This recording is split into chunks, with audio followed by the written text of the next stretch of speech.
ಬಿಜೆಪಿಯ ರಾಷ್ಟ್ರೀಯ ಉಪಾಧ್ಯಕ್ಷರಾಗಿ ನೂತನವಾಗಿ ಆಯ್ಕೆಯಾದಂಥ ಮಾ ನಾಗರಾಜ್ ಅವರು ನಮ್ಮೊಂದಿಗಿದ್ದಾರೆ. ಅದ್ರ ಬಗ್ಗೆ ಅವ್ರು ಏನು ಹೇಳ್ತಾರೆ ಕೇಳೋಣ. ಸರ್ ನಮಸ್ತೆ. ನಮಸ್ತೆ. ಏನು ನೂತನವಾಗಿ ಬಿಜೆಪಿಯ ರಾಷ್ಟ್ರೀಯ ಉಪಾಧ್ಯಕ್ಷರಿಗೆ ಆಯ್ಕೆಯಾಗಿದ್ರಿ, ಏನು ಅನ್ಸುತ್ತೆ? ನಮಸ್ತೆ ರಾಜ್ ನ್ಯೂಸ್ ಅವರಿಗೆ. ಭಾಳ ಸಂತೋಷ ಆಗಿದೆ.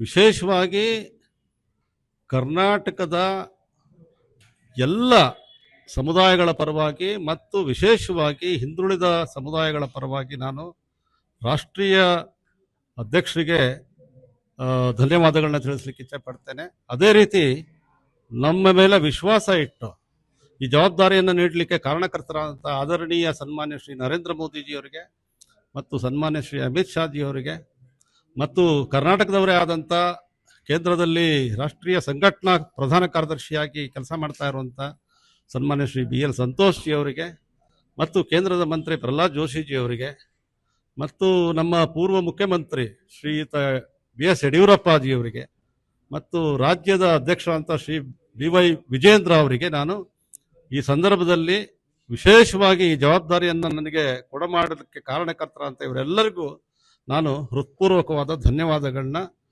ನಿಮ್ಮ ಮೂಲಕ ಹೇಳಲಿಕ್ಕೆ ಇಚ್ಛೆ ಪಡ್ತೇನೆ. ಸರ್, ರಾಜ್ಯಸಭಾ ಸದಸ್ಯರಾಗಿ ಕೇವಲ 2 ತಿಂಗಳಾಗಿದೆ. 2 ತಿಂಗಳೊಳಗೆ ಜಾಕ್ಪಟ್ ಹೊಡೆದಿದೆ. ಇದು ಒಂದು ರೀತಿಯ ದೊಡ್ಡ ಜವಾಬ್ದಾರಿಯನ್ನ ಕರ್ನಾಟಕದ ಪಾಲಿಗೆ ನೀಡಿರುವಂಥದ್ದು ಅಂತ ನಾನು ಭಾವಿಸ್ತೇನೆ. ಇದು ನಾನು ಈ ವಿಶೇಷವಾಗಿ ಭಾರತೀಯ ಜನತಾ ಪಾರ್ಟಿಯಲ್ಲಿ ಜವಾಬ್ದಾರಿ ಅನ್ನೋದು ನಿಮಿತ್ತ ಮಾತ್ರ. ಸೊ ಆ ಒಂದು ನಿಮಿತ್ತವಕ್ಕೆ ನನ್ನನ್ನು ಆರಿಸ್ಕೊಂಡಿದ್ದಾರೆ. ನನ್ನ ಮೂಲಕ ಇಡೀ ಕಾರ್ಯಕರ್ತರಿಗೆ ಈ ಗೌರವ ಸಂದಿದೆ ಅಂತ ನಾನು ಭಾವಿಸ್ತೇನೆ. ಮತ್ತು ಕರ್ನಾಟಕದ ಪಾಲಿಗೆ ನಾನು ಈಗಾಗಲೇ ಹೇಳಿದಾಗೆ ಇದೊಂದು ದೊಡ್ಡ ಗೌರವ ದಕ್ಕಿದೆ. ನಾನು ಅವರೆಲ್ಲರ ವಿಶ್ವಾಸಕ್ಕೆ ತಕ್ಕಂತೆ ಸಮರ್ಥವಾಗಿ ಕಾರ್ಯನಿರ್ವಹಿಸಬಲ್ಲೆ ಅನ್ನೋ ವಿಶ್ವಾಸ ನನಗಿದೆ. ಖಂಡಿತ ನಾನು ಈ ಕಾರ್ಯವನ್ನು ಅವರ ಆಶೋತ್ತರಕ್ಕೆ ತಕ್ಕಂತೆ ನಿಭಾಯಿಸ್ತೀನಿ ಅಂತ ನಾನು ಈ ಸಂದರ್ಭದಲ್ಲಿ ತಮ್ಮ ಮೂಲಕ ಹೇಳಲಿಕ್ಕೆ ಇಚ್ಛೆ ಪಡ್ತೇನೆ. ಸರ್, 2029 ಲೋಕಸಭಾ ಚುನಾವಣೆಗೆ ಸಂಬಂಧಪಟ್ಟಂತೆ ಇದು ಬಿಜೆಪಿಯ ಮೇಜರ್ ಸರ್ಜರಿಯಾ ಸರ್? ಈ ಸಾಮಾನ್ಯವಾಗಿ ಹೊಸ ರಾಷ್ಟ್ರೀಯ ಅಧ್ಯಕ್ಷರು ಆದ ಮೇಲೆ ಒಂದು ಹೊಸ ಅವರದೇ ಆದ ಒಂದು ಪದಾಧಿಕಾರಿಗಳ ಪಟ್ಟಿ ಆಗತ್ತೆ.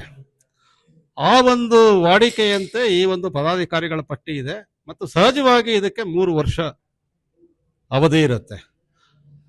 ಅಂದ್ರೆ ಮುಂದಿನ 2028 ಚುನಾವಣೆ ಕರ್ನಾಟಕದಲ್ಲಿ ಇರ್ಬೋದು, 2029 ಲೋಕಸಭಾ ಚುನಾವಣೆ ಇರ್ಬೋದು. ಈ 2 ಚುನಾವಣೆಗಳ ಒಂದು ಲಕ್ಷ್ಯ ಈ ಒಂದು ಪದಾಧಿಕಾರಿಗಳ ಪಟ್ಟಿಯಲ್ಲಿ ಇದೆ ಅಂತ ನಾನು ಭಾವಿಸ್ತೇನೆ.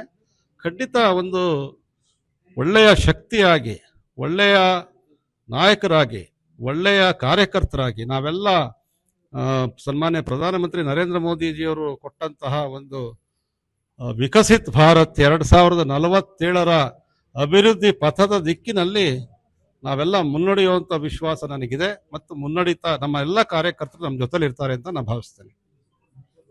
ಇವಿಷ್ಟು ನೂತನವಾಗಿ ಆಯ್ಕೆಯಾದಂಥ ಬಿಜೆಪಿಯ ರಾಷ್ಟ್ರೀಯ ಉಪಾಧ್ಯಕ್ಷರಂತೆ ಮಾ ನಾಗರಾಜ್ ಅವರ ಹೇಳಿಕೆ.